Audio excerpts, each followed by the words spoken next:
So మీరు మీ ఇంటి బిడ్డల నన్ను ప్రేమించి ఆదరించిండ్రు కాబట్టి నేను ఇక్కడ ఉన్నా. So I'm happy for that. And నా ఫర్దర్ స్టెప్స్ లో మీరు ఇలానే నాకు సపోర్ట్ చేస్తూ ఉంటారు అని చెప్పేసి నేను భావిస్తున్నాను. ఎందుకంటే ఏ సపోర్ట్ లేకుండా, ఏ బ్యాక్గ్రౌండ్ లేకుండా ఇంత దూరం వచ్చిన, సో నిలబడ్డ మీ ముందు. అండ్ తెలుగు ప్రేక్షకులు కానీ లైక్ ప్రపంచవ్యాప్తంగా ఎంతో మంది, లైక్ ఎన్నో భాషల వాళ్ళు ఎంతో మంది నన్ను ఆదరించిండ్రు.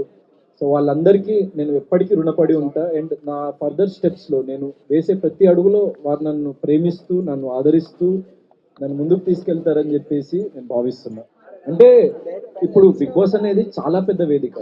సో ఎన్నో కోట్ల మంది ప్రజలు చూస్తూ ఉంటారు. సో చాలా మంది యాక్టర్స్ కి చాలా స్టైలిష్ గా కనిపించాలి, చాలా డిఫరెంట్ వేలో కనిపించాలని ఉంటది. సో నేను కూడా లైక్ కుదిరినప్పుడల్లా కొన్ని స్టైలిష్ అవుట్ఫిట్స్ కూడా వేసుకున్నా.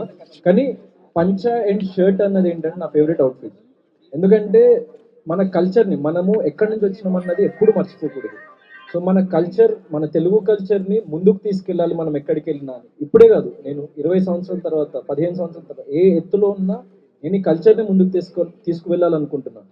సో చాలా తక్కువ మంది యాక్టర్స్ లైక్ మన ఇండస్ట్రీలో కానీ, ఇప్పుడు ఫర్ ఎగ్జాంపుల్ పవర్ స్టార్ అని నన్ను తీసుకుంటే ఆయన ఆయన వేసుకునే లైక్ బట్టలు చూస్తే ఖద్దరు బట్టలు వేసుకుంటాడు, లేకపోతే ఒక తెల్ల పంచ, జస్ట్ ఒక నార్మల్ షర్ట్ వేసుకొని, సో చాలా సింపుల్ వేలో, అంటే simplicity is the best style నా ఉద్దేశంలో. సో మన కల్చర్ని మనం ముందుకు తీసుకెళ్ళాలి, మన తెలుగుతనాన్ని ముందుకు తీసుకెళ్ళాలి, ప్రేక్షకుల్లోకి తీసుకెళ్ళాలి. ఇది చూసి మన భవిష్యత్తు తరాల వాళ్ళు దాని నుంచి ఇన్స్పైర్ అయ్యి వాళ్ళు కూడా దాన్ని ఇంకా ఫర్దర్గా ముందుకు తీసుకువెళ్ళాలి అన్న ఒక భావనతోనే నేను పంచ అన్నది ఎప్పుడు క్యారీ చేయడం జరుగుతుంది.